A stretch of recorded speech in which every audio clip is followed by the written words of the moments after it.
କ୍ରିୟାହୀନ ରୂଢ଼ି ଅନ୍ଧର ଲଉଡ଼ି ଏହାର ଅର୍ଥ ଅସହାୟର ସହାୟ। ଶ୍ରବଣ କୁମାର ବୃଦ୍ଧ ପିତା ମାତାଙ୍କର ଅନ୍ଧର ଲଉଡ଼ି ଥିଲେ। ଅନ୍ଧ ବୁଝାମଣା ଏହାର ଅର୍ଥ ଅନ୍ୟାୟ ବିଚାର।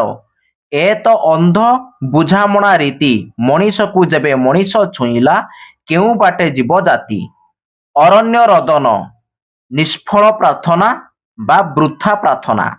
ରାବଣ ନିକଟରେ ସୀତାଙ୍କର ଆକୁଳତା ଅରଣ୍ୟ ରଦନରେ ପରିଣତ ହୋଇଯାଇଥିଲା।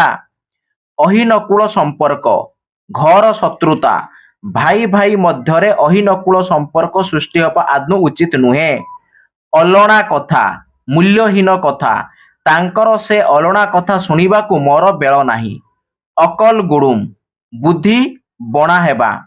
ଓକିଲ ବାବୁ ମିଛ କହୁଥିବା ସାକ୍ଷୀକୁ ପ୍ରଶ୍ନ ପଚାରି ତାର ଅକଲ ଗୁଡୁମ କରିଦେଲେ।